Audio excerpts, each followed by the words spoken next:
Já temos aqui grande parte do pessoal. Bem, a gente encerra essa parte de palestras, seminários, falas aqui hoje com chave de ouro para poder ter a chance de ouvir o ministro Jorge Hage, né? E eu vou convidar para acompanhá-lo nessa mesa aqui o conselheiro que é do Espírito Santo, que nos contou tantas experiências, né, Rodrigo? Muito bacanas, para que você assuma os trabalhos aqui. A gente tem aqui 1 hora até as 15 para as 6. 15 para as 6 da tarde.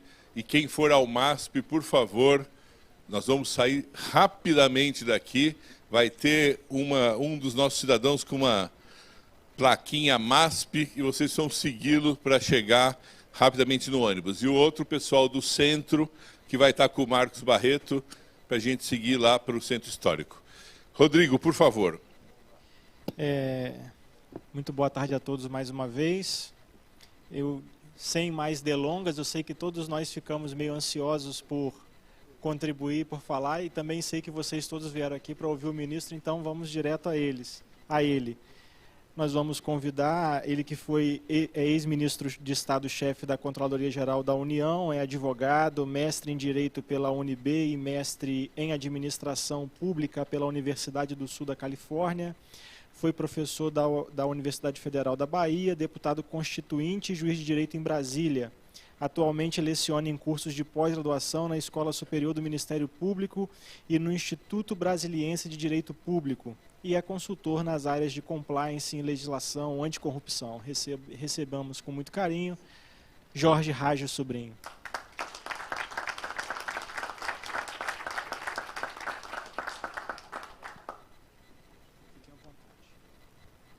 E a ele, evidentemente, a palavra, porque é a quem todos queremos escutar.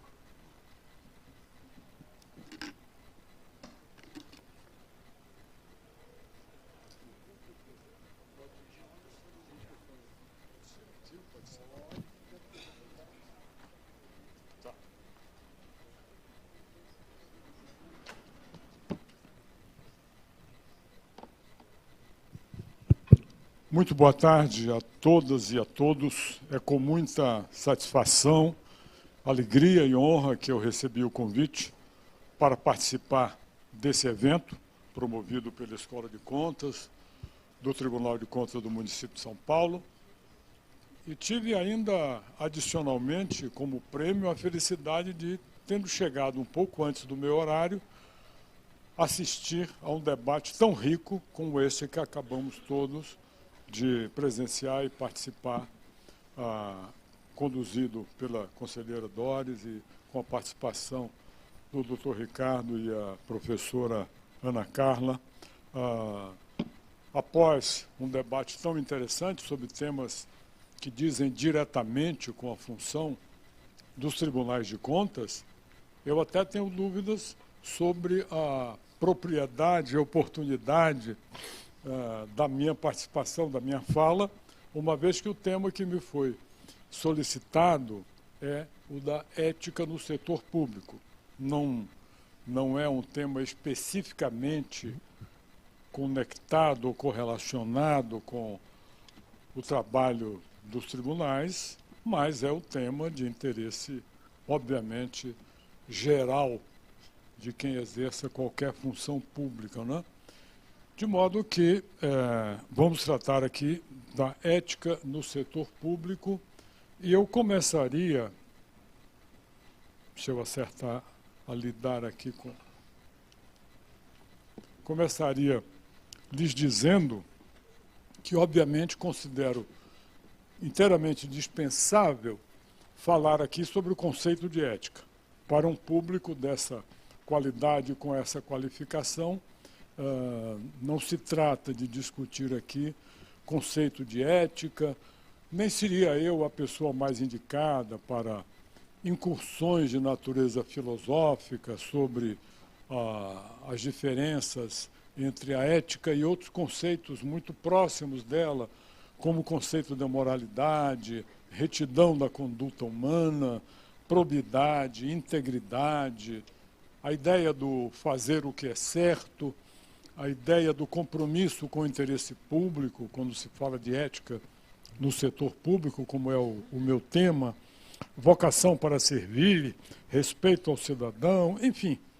Ética no setor público, a meu ver, tem a ver com tudo isto que aí está. E nós não temos necessidade de nos deter em locubrações ou considerações em torno disso, uma vez que a matéria é do domínio de todos aqui presentes.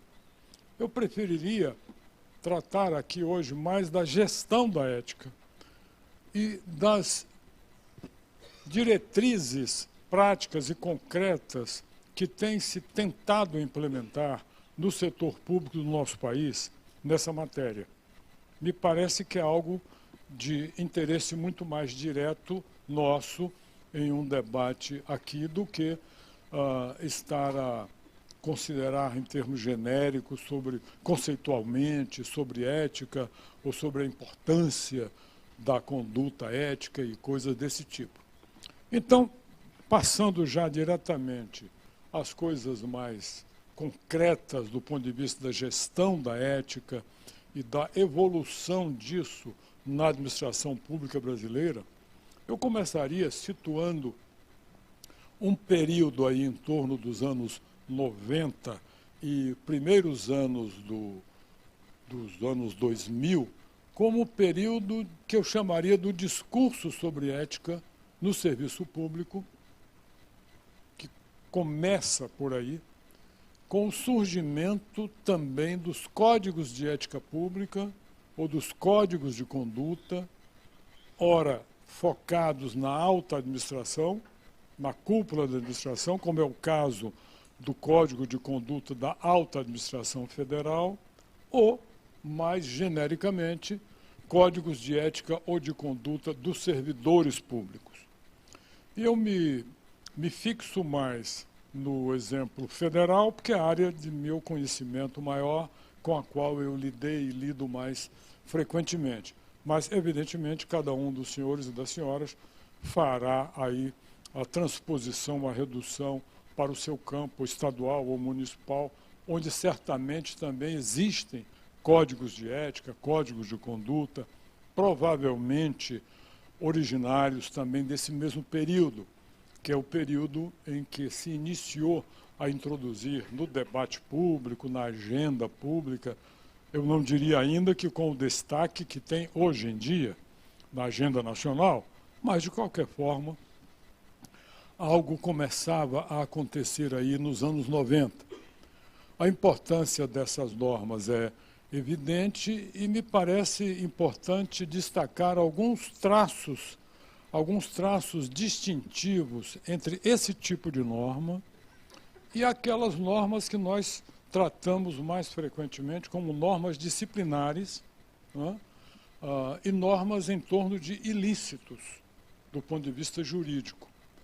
Qual a diferença, logo de início, que me parece que salta aos olhos, é que a normatividade dirigida à ética, focada na ética, em termos do que podemos chamar de normas éticas, códigos de conduta, códigos de ética, tem um caráter mais instrutivo e orientador, diferentemente daquele outro tipo de norma, disciplinar, punitiva, sancionadora, chegando até na extremidade ao campo criminal, que tem o caráter proibitivo e sancionador.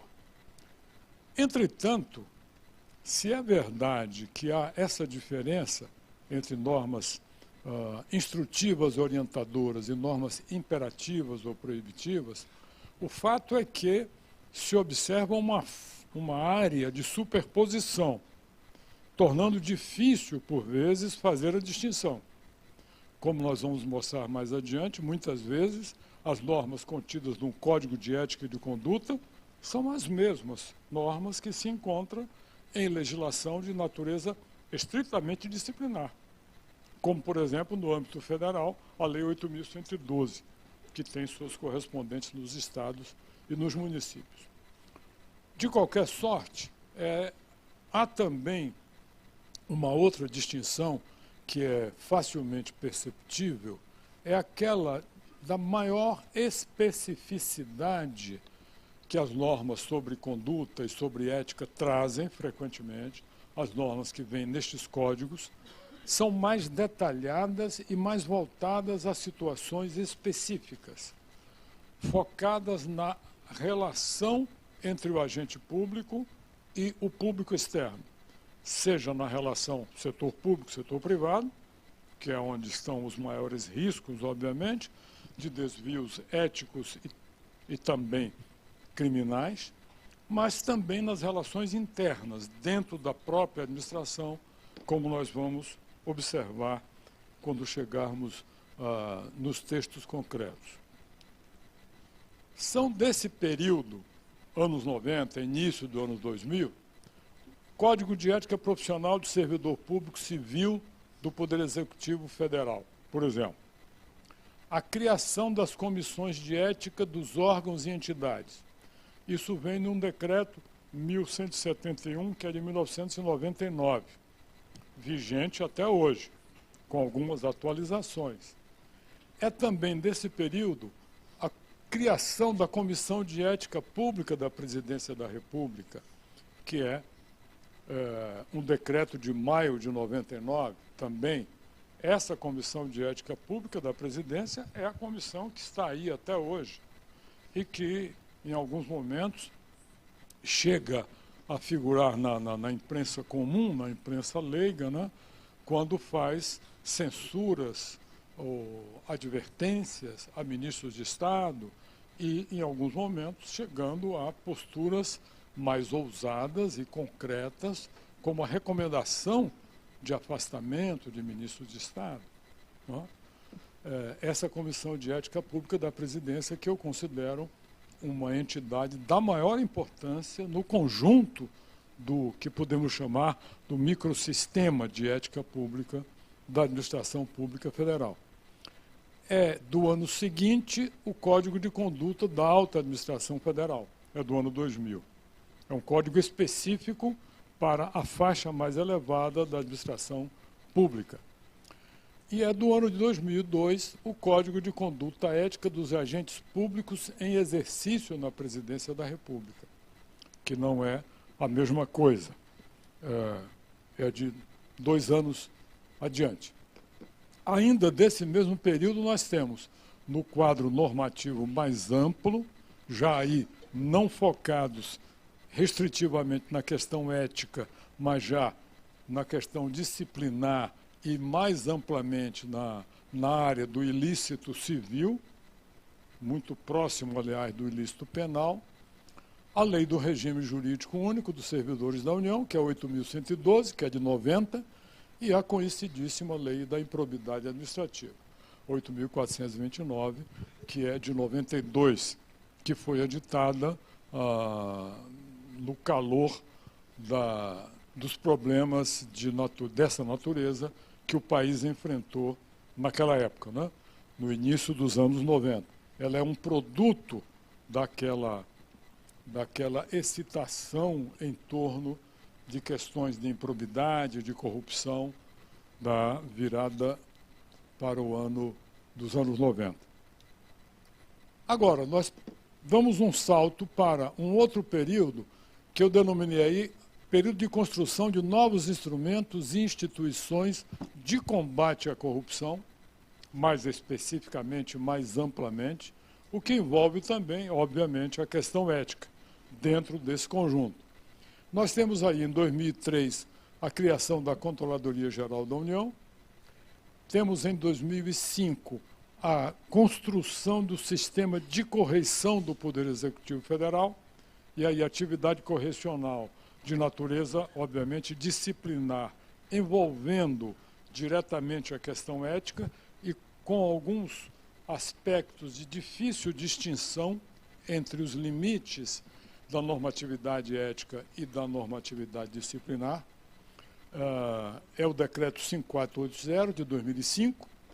É dessa época também a criação, pelo decreto de 2007, do sistema de gestão da ética do Poder Executivo Federal, com a criação de comissões de ética em cada um dos órgãos, em cada um dos ministérios e cada uma das entidades da administração indireta. Pouco mais adiante, nós temos a Lei da Transparência, a Lei Complementar 131, também conhecida como Lei Capibaribe, que foi da iniciativa do senador Capibaribe.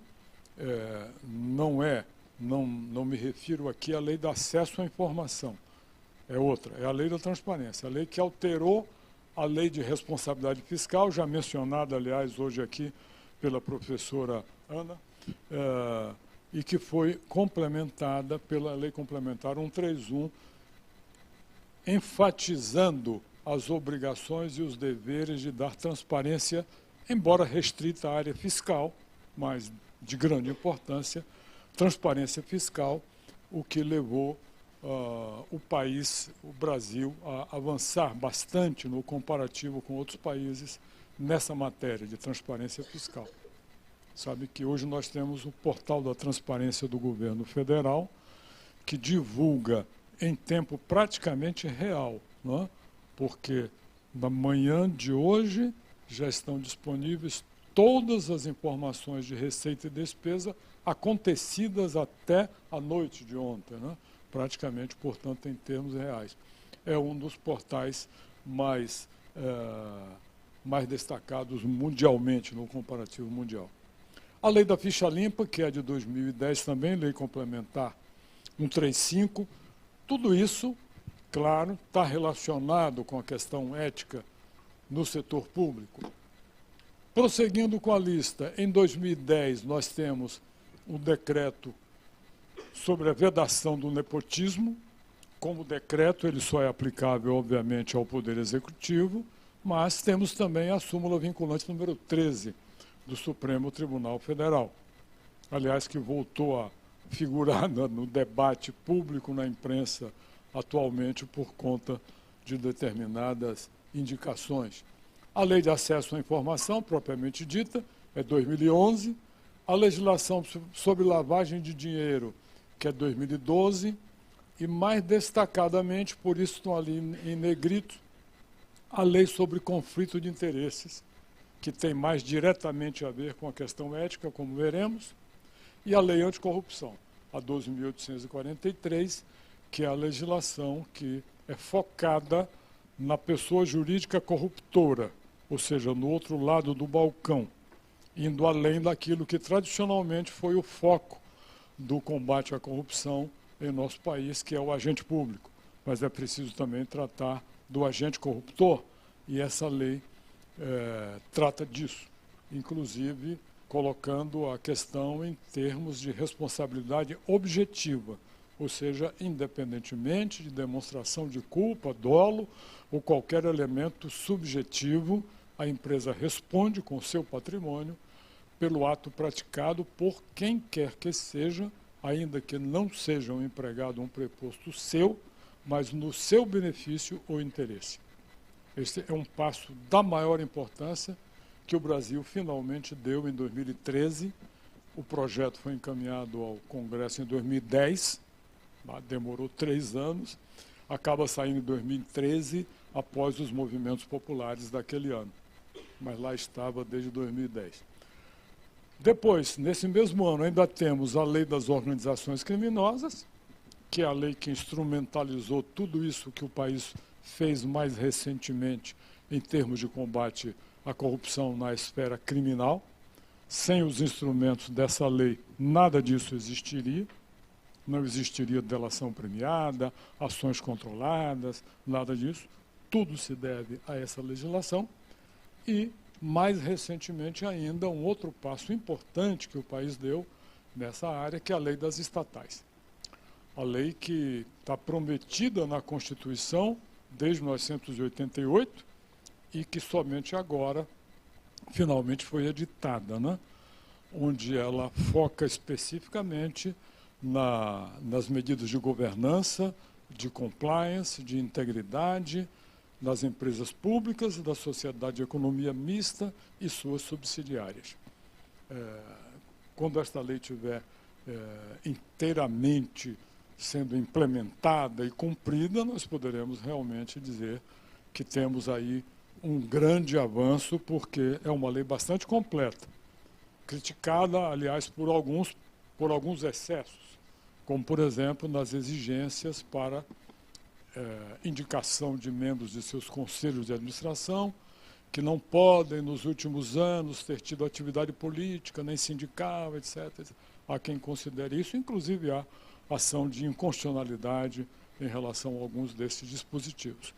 Mas é uma legislação com coisas muito positivas, tornando, inclusive, obrigatória a implementação de programas de compliance, denominados como programas de integridade, nas estatais, né? Diferentemente das empresas privadas. As empresas privadas, pela lei anticorrupção, são apenas incentivadas a adotar programas de integridade. Elas, adotando esses programas, elas ganham o quê? Uma atenuante num eventual envolvimento num processo. Uma atenuante da multa, que é pesadíssima. Ganham também a dispensa da publicação da decisão condenatória. Ganham a possibilidade de um acordo de leniência, mas não são obrigadas a ter. Já as estatais são obrigadas a ter esse tipo de programa. Bom, nesse contexto, ou seja, dos anos 2003 até o presente, últimos 15, 16, 18 anos, o que se observou? Que alargou-se o campo da consideração das questões éticas. Agora não mais restritas àquilo que costumeiramente se põe num código de ética, num código de conduta, seja de uma empresa privada, seja de uma instituição pública, mas indo muito, muito além, envolvendo uma série de medidas, um conjunto onde o código de ética é apenas uma das medidas necessárias e, às vezes, obrigatórias, né? Também, nesse período, surgem novos atores. O que nós tínhamos no início era uma comissão de ética pública de alto nível e comissões obrigatórias internas em cada órgão federal. Agora, além disso, nós temos as unidades correcionais, as unidades de controle interno, as unidades de integridade recentemente criadas dentro desse contexto de implementação de integridade nos órgãos públicos, de modo que tanto o conceito do que é o campo da ética como a multiplicidade de unidades e de órgãos tornam bem mais complexo este campo. E, é claro, é necessário cautela e ajustamento de competências e atribuições, sob pena de nós termos aí superposições e até conflitos de atribuições entre órgãos, que já tem se observado, não é? Uma vez que a legislação, como todos sabemos, ela não é produzida de uma forma racional, não é? Você tem uma lei de 2 décadas atrás e hoje o legislativo produz uma outra lei e não está levando necessariamente em conta aquilo que está na legislação pré-existente, não é? Ou seja, esses cuidados, essa racionalidade não existe no nível que seria desejável. Então, há uma certa superposição, há uma certa confusão num campo que se tornou bem mais complexo hoje, que é o campo da ética no setor público, do que era antes, quando você tinha apenas comissões de ética em cada órgão e uma comissão de ética geral que dava as orientações e diretrizes. A coisa era muito mais simples, não é? Finalmente, com a legislação mais recente, foram concebidos novos programas de integridade, e ética está aí dentro desse conjunto. O conceito novo agora é positivado, inclusive, nessas leis, é o conceito de integridade, programas de integridade, que é o termo que foi escolhido, digamos, em nosso país para traduzir aquilo que em outros países se denomina de compliance. Poderia ter sido conformidade. Sim, poderia ter sido. Tem várias formas de você traduzir compliance.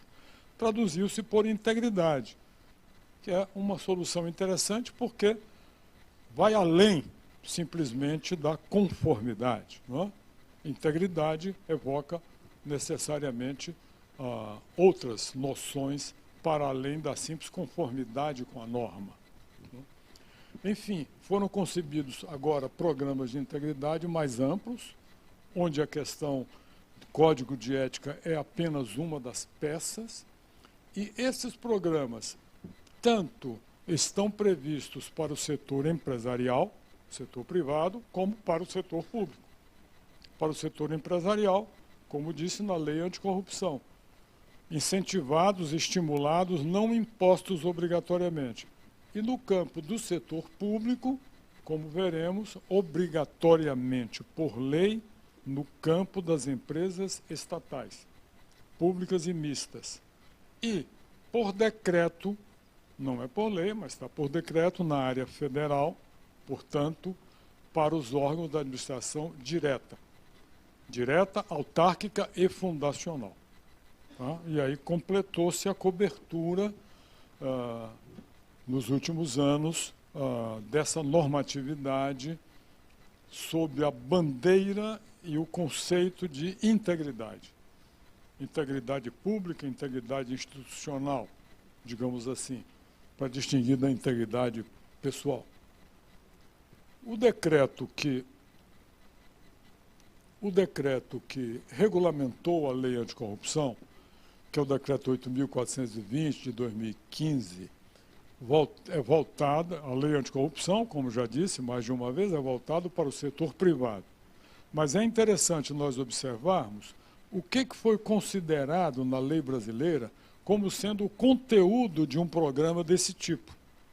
Que aí nós vamos ver mais claramente onde que isso se encontra com a questão da ética no setor público. Diz a lei, diz o decreto regulamentador, para fim do disposto deste decreto, programa de integridade consiste no âmbito de uma pessoa jurídica, empresa ou outra, no conjunto de mecanismos e procedimentos internos de integridade, auditoria e incentivo à denúncia de irregularidades e na aplicação efetiva de códigos de ética e de conduta.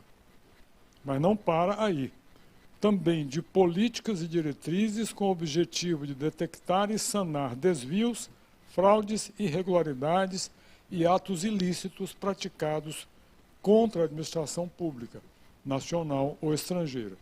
Esse aspecto aí da administração estrangeira é decorrente da obrigação assumida pelo nosso país na Convenção da OCDE, a Convenção contra o Suborno de Funcionários Públicos Estrangeiros, que, aliás, foi o que precipitou a edição dessa lei, a cobrança da OCDE de que o Brasil não tinha cumprido ainda essa cláusula da Convenção, que é de 1997 e foi ratificada no ano 2000.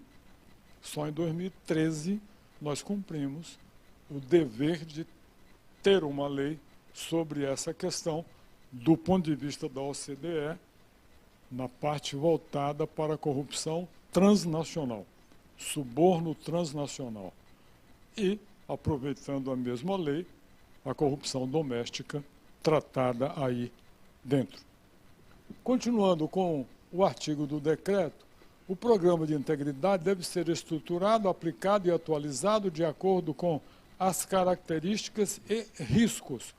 E aqui a lei incorporou a noção de gestão de risco, ou seja, de construir programas de integridade, de auditoria, de controle, baseado em risco, no mapeamento e na avaliação dos riscos, e riscos atuais, transmitindo a ideia de que não dá para você montar um programa desse baseado no mapeamento, na fotografia, no mapa de risco de um ano que agora vai servir para sempre. Não, isso tem que ser renovado periodicamente.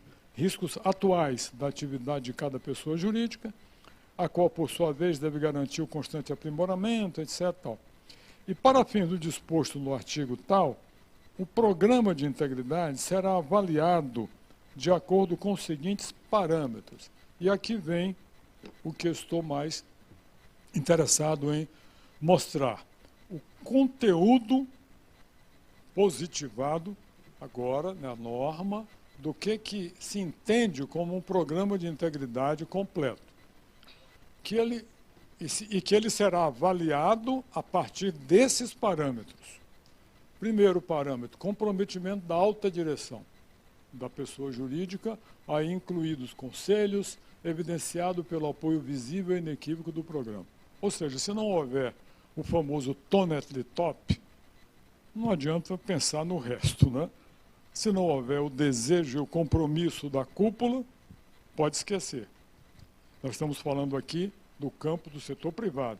Mas vamos ver em seguida que a mesma coisa, mutatis mutandis, aplicável a qualquer intenção de imaginar um programa de ética e integridade num órgão público. Se não houver o compromisso da alta direção. Padrões de conduta, código de ética como uma peça nesse conjunto. Código de ética, políticas e procedimentos de integridade aplicáveis a todos os empregados, administradores, independentemente de cargo ou função. O que são essas políticas e procedimentos? Aquilo que responda a todas as espécies de risco identificáveis naquela instituição. Por exemplo, política de relacionamento com agentes públicos. Política que defina a forma de pedir, solicitar, divulgar e registrar audiências com autoridades públicas. Política de seleção de colaboradores, com verificação do background. Política de due diligence de empresas em caso de fusão ou simplesmente em caso de contratação de fornecedores. Cada um desses compartimentos que correspondem a possíveis áreas de risco deve ser transformado em uma política, que é uma norma interna específica daquela entidade ou daquela empresa, nessa matéria. Padrões de conduta, códigos, etc., também, quando necessários, alcançando terceiros, parceiros, fornecedores, prestadores de serviço, intermediários. Por quê?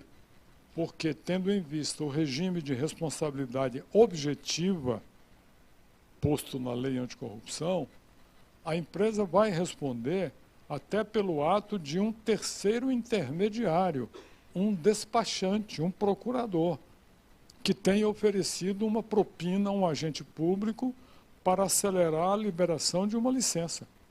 Ela vai responder com seu patrimônio. Não é? Então, esse regime de responsabilidade objetiva é que leva a essa importância da empresa não só adotar esses códigos e políticas internamente, mas também estendendo aos seus parceiros, clientes, fornecedores e intermediários. Treinamento periódico sobre o programa de integridade, sim, porque se não houver disseminação por meio de treinamento, não adianta. A coisa ficará como ficou em uma determinada empresa, que obviamente eu não vou citar aqui, mas que foi algo dito num seminário em que eu participava, ao meu lado na mesa um dirigente de compliance de uma grande empresa multinacional. Ele relatou para os presentes, como experiência própria, né, mostrando a importância do que estamos falando. Ele disse: quando eu cheguei na empresa, a primeira coisa que eu perguntei, eu fui contratado para ser diretor de compliance. A primeira coisa que eu perguntei: vocês têm aqui um código de ética, alguma coisa assim? Temos, claro que temos, doutor, imagina. Podia me dar um exemplar? Não, é sigiloso. não precisava continuar, mas ele continuou. Como é que eu posso obter? Não, o senhor tem que pedir ao presidente. Ele foi ao presidente. Presidente, eu sou o seu diretor de compliance, tá? Eu posso ter acesso agora? Claro que pode. Pois não, fulano, dá um exemplar para o doutor aqui. Entregaram o exemplar. Estava escrito em coreano. E não tinha tradução para o português, nem sequer para o inglês. Bom, esse código de ética existe? Não, não existe. Era mesmo que não ter. Ou seja, ou é amplamente disseminado por meio de treinamento, comunicação intensiva, testes, sabe? Ou então não adianta ter código de ética, nem políticas outras. Análise periódica de riscos para as adaptações, como mencionei, registros contábeis que reflitam de forma completa e precisa cada transação, sim, porque muitas vezes o problema começa por aí, não é? O caráter vago, amplo e pouco transparente dos registros contábeis é o ponto de partida para grandes escândalos de corrupção. Não é? Então, determinados tipos de registro, como despesas com consultoria, é algo assim, extrema probabilidade de risco ali. Procedimentos específicos para prevenir fraudes e ilícitos no âmbito de pessoas de processos licitatórios, na execução de contratos administrativos ou em qualquer interação com o setor público, ainda que intermediada por terceiros, novamente aí a ênfase, tal como pagamento de tributos, sujeição a fiscalizações, obtenção de autorizações, licenças, permissões, etc. Aqui também é importante ver como o decreto procurou focar nos diferentes tipos de empresa, né? Porque não é só o problema da licitação. A licitação, claro, interessa quando se trata de empresa que vive da sua relação com o poder público, né?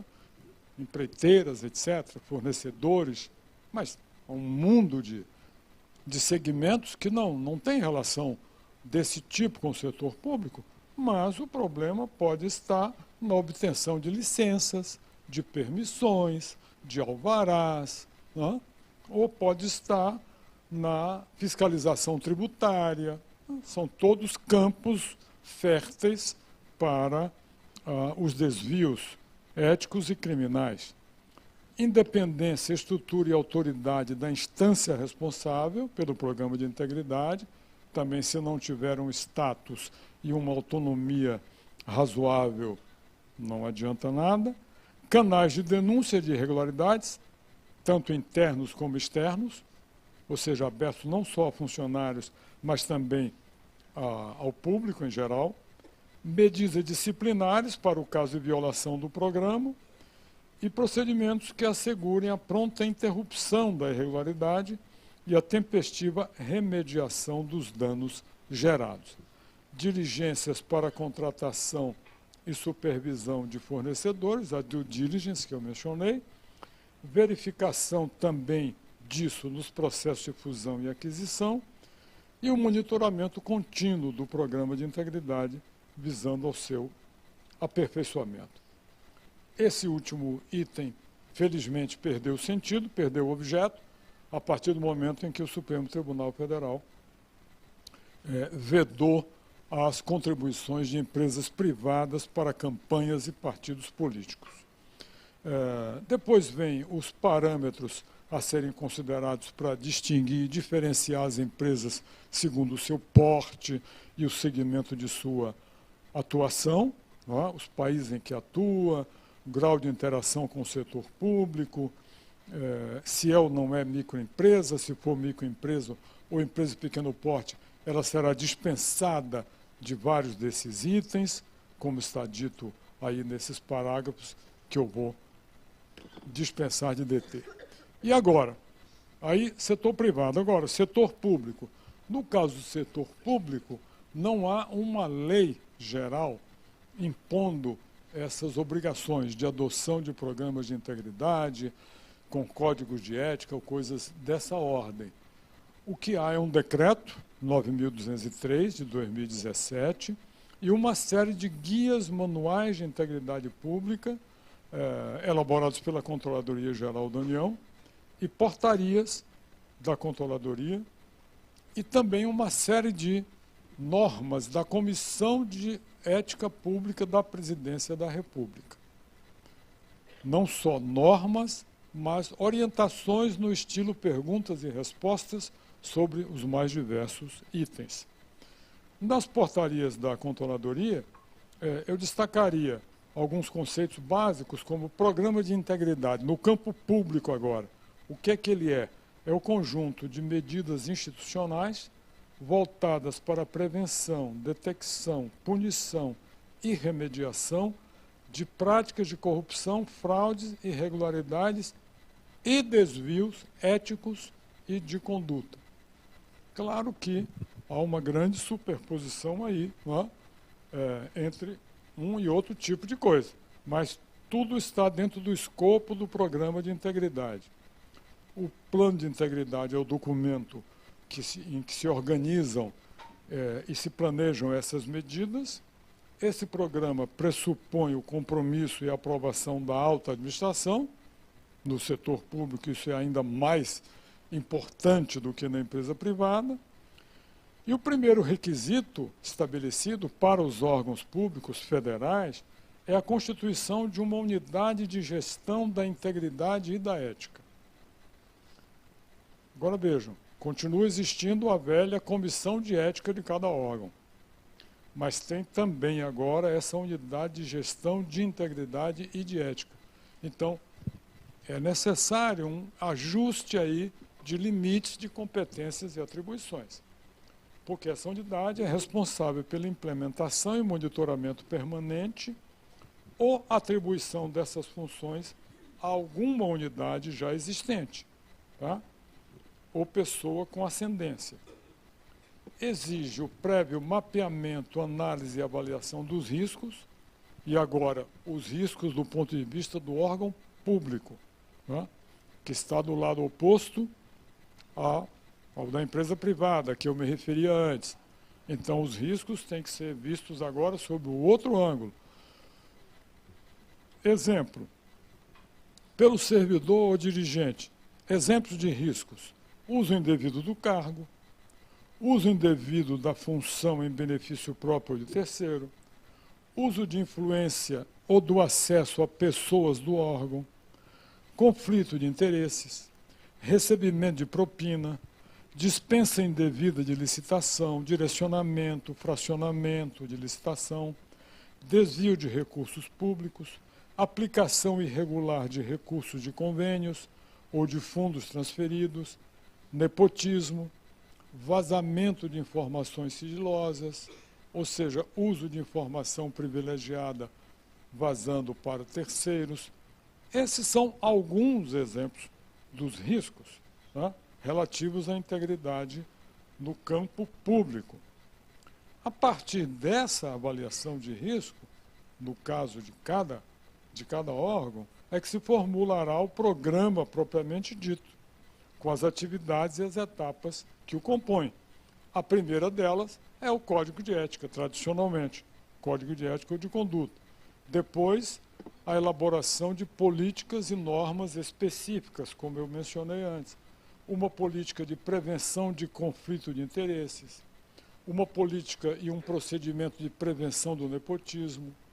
Como? Estabelecendo como rotina obrigatória que antes de qualquer contratação, ou nomeação, ou designação, o nome do candidato passe por determinadas verificações no órgão de gestão de pessoas ou de recursos humanos, quanto às suas relações de parentesco com algum agente público, com alguma pessoa, não só naquele órgão, mas em outros. Quando isso é transformado num procedimento, numa rotina, a redução da incidência de problemas é muito grande. É muito grande. É claro que você nunca evita tudo, mas há uma enorme faixa de prevenção perfeitamente possível, não é? Registro e divulgação de audiências com representantes de interesse. Também. A divulgação de da pauta da agenda de audiências públicas por parte das autoridades públicas é da maior importância. É claro que sempre haverá um furo, haverá o ministro que não divulga a sua audiência naquele dia e coloca simplesmente despachos internos. Não é? O famoso despachos internos. Pois bem, despacho interno já é uma luz amarela para se estar atento para verificar que algum problema tem ali. Será que aquele ministro nunca atendeu ninguém de fora, nenhuma empresa? Passou um mês só em despachos internos? É muito pouco provável. Então aí já é uma luz amarela. Não chega a ser uma bandeira vermelha ainda. Não é? Divulgação de audiências com representantes de interesse, seleção de pessoal com pesquisas antecedentes, declaração periódica de bens e interesses, regulamento de compras, se necessário, tratamento e apuração de denúncias recebidas, funcionamento dos controles internos. Cada uma dessas frases que estão entre essas vírgulas deve corresponder à elaboração de uma norma, de uma política nesse campo da integridade e da ética hoje em dia. Implementação do canal de denúncia, se for o caso. E aí o grau de sofisticação variará enormemente. Desde a velha caixinha de denúncias e sugestões, até um sofisticado site mantido com um servidor em outro país para dar absoluta segurança, como se faz nas grandes empresas, não é? Com tratamento de denúncias, triagem e tudo mais. Treinamento e capacitação, já mencionei, monitoramento do programa de integridade e ética. Já disse e agora enfatizo algumas questões que exigem atenção. Primeiro, o sistema de gestão da ética, que vem lá do decreto de 2007, continua existindo e define as competências da Comissão de Ética Pública, a CEP, é a Comissão de Ética da Presidência, e das comissões de cada órgão e entidade.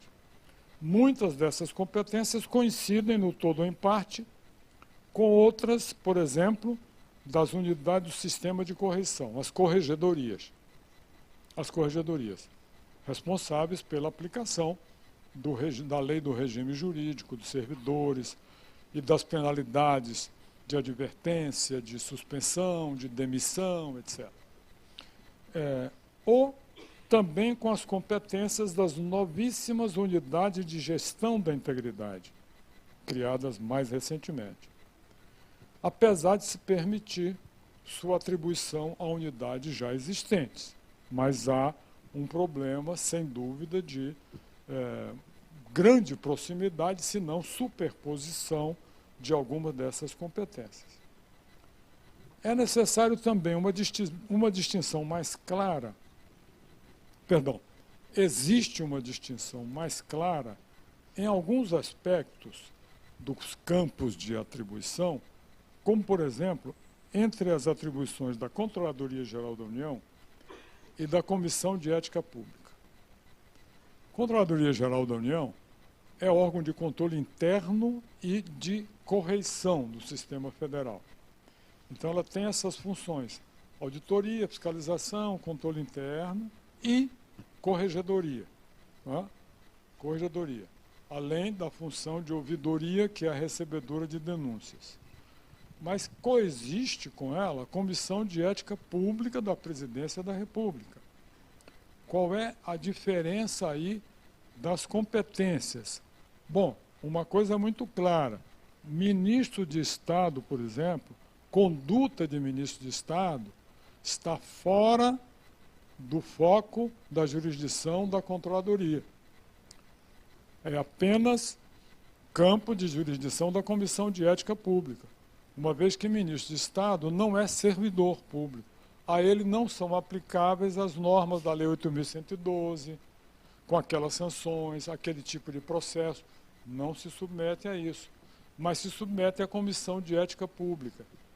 Outra coisa, na lei sobre conflito de interesse, por exemplo, a Lei 12.813, que também é da maior importância nesse campo da questão ética.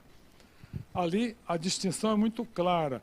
Estão, para fins de verificação de conflito de interesse, sob a jurisdição da Comissão de Ética Pública, apenas ministros, secretários executivos, ocupantes de cargos DAS 6 e 5 e dirigentes de autarquias e empresas públicas, dirigente máximo. Abaixo disso, todo o restante da administração está sob a jurisdição da CGU. Então, aí também há uma distinção de natureza hierárquica entre os que se submetem para fins de verificação de conflito de interesse à Comissão de Ética da PR ou à Controladoria. Tá?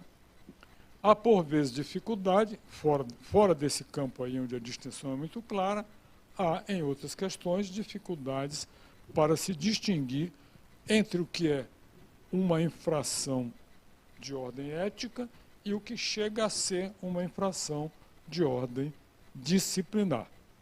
Por isso, podem surgir dúvidas importantes, graves, até mesmo sobre qual espécie de processo cabível e, consequente, de sanção cabível.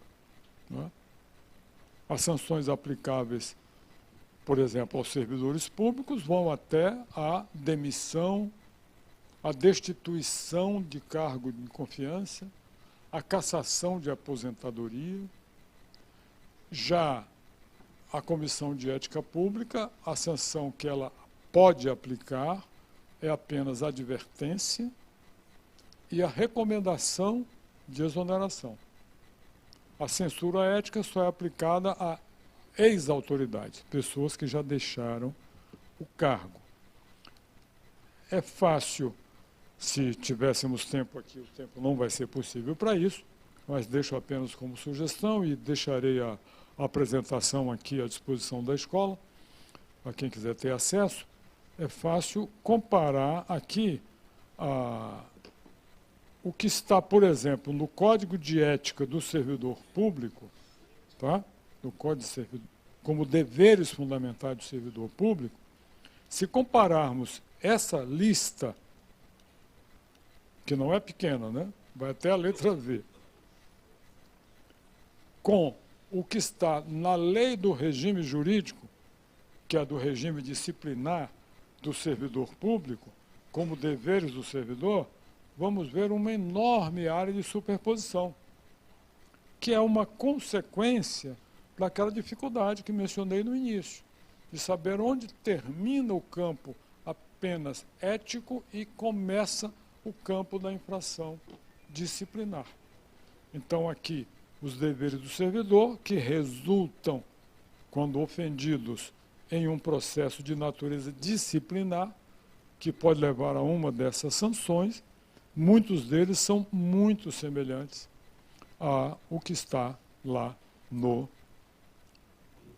Código de Conduta. Para encerrar, eu quero mencionar, me referindo agora à Comissão de Ética da Presidência da República, e destacar a sua importância, que além das normas formais que ela edita, como Código de Ética, como resolução sobre isso, sobre aquilo, ela divulga também uma espécie de um catálogo muito interessante de perguntas e respostas, tá? Que ajudam a dirimir muitas dúvidas que os agentes públicos, de um modo geral, têm. É claro que estou sempre me referindo à esfera federal, mas muitos desses conceitos também são compartilhados e produzem dúvidas e perplexidades, às vezes, nas administrações estaduais e municipais. E, como referência, essas orientações da Comissão de Ética da Presidência podem ser úteis. Eu enumero alguns temas sobre os quais a Comissão de Ética já divulgou perguntas e respostas, né? 1. Presentes e brindes. O que o agente público pode ou não pode receber? Tá? De pessoas físicas ou jurídicas, privadas. Participação em eventos e seminários. A que tipo de convite o agente público pode atender? Pode ser custeado, inteiramente custeado? Pode receber alguma remuneração? O tema, aliás, está na ordem do dia, não? Divergências públicas entre autoridades. Quando que isso é uma ofensa ética, pelo menos, ou não? Divergência pública entre autoridades. Você dirá, bom, depende, cada um no seu campo de competência. Sim, mas os campos de competência muitas vezes se superpõem. Proposta de emprego. O agente público tem a obrigação de comunicar, conforme o seu nível hierárquico, à controladoria ou à comissão de ética pública, qualquer proposta de emprego ou de trabalho que ele receba.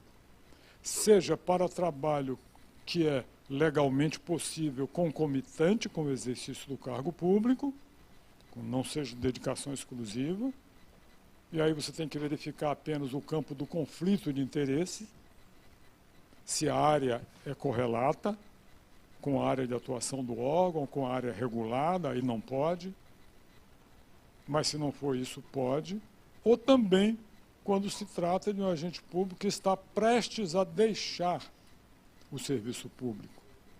Está em final de mandato, está em final de governo, vai poder aceitar aquele emprego ou não. Nessa mesma linha de raciocínio, quarentena. As regras sobre quarentena, né? Na lei do conflito de interesse. Quem está sujeito, quem não está, em que hipóteses? Em que hipótese você pode pleitear a remuneração da quarentena? Em que hipótese você deve aceitar o emprego que lhe for oferecido? Conflito de interesse, de um modo geral, declaração confidencial de informações tem que ser apresentada anualmente. Investimentos pessoais. Agentes públicos que atuam na área econômica ou que têm alguma informação privilegiada sobre tomada de decisões com reflexo no mercado, tem que ter todas essas cautelas no que se refere a seus investimentos pessoais, porque ele não vai poder manejar seus investimentos fazendo uso das informações privilegiadas de que dispõe. Atividades paralelas, já mencionei, uso de veículos oficiais, nepotismo, são temas de frequentes dúvidas e consultas à comissão e à controladoria. Eleições, período eleitoral, é outro foco de muitas dúvidas e discussões que ocorrem. Bom, este é um panorama que procurei dar das questões e do sistema de gestão, que eu chamaria de gestão da ética, que nós temos hoje no setor público nacional, federal. Não sei até que ponto isso se reproduz já, de alguma forma, nas administrações estaduais e municipais, que os senhores e as senhoras conhecem muito bem e muito melhor do que eu, cada um no seu estado. Mas, dentro do tema que me foi solicitado, o que me pareceu de mais útil para provocar a discussão e o interesse de, eventualmente, cada um dos senhores e das senhoras procurar aí fazer a redução para o seu campo de atividade no seu estado. Muitíssimo obrigado pela paciência em me ouvir e, mais uma vez, quero dizer da minha alegria de participar desse magnífico evento. Muito obrigado.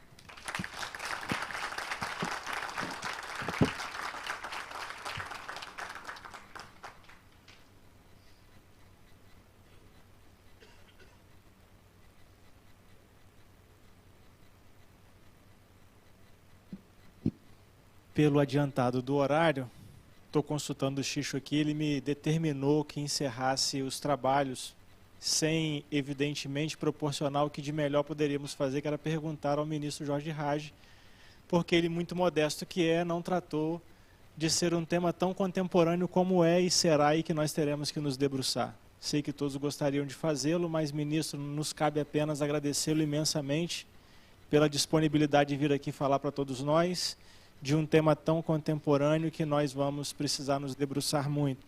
A organização do evento oferece um certificado de participação ao senhor, que eu quero passar às suas mãos, em nome aqui da Escola de Contas, de Gestão e Contas, do Tribunal de Contas do município de São Paulo.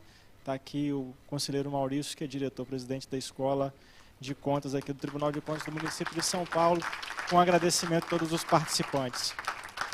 Nada mais havendo a tratar, declaro encerrada a presente sessão, é assim? Então, declaro encerrada a presente sessão. Muito obrigado a todos, até amanhã.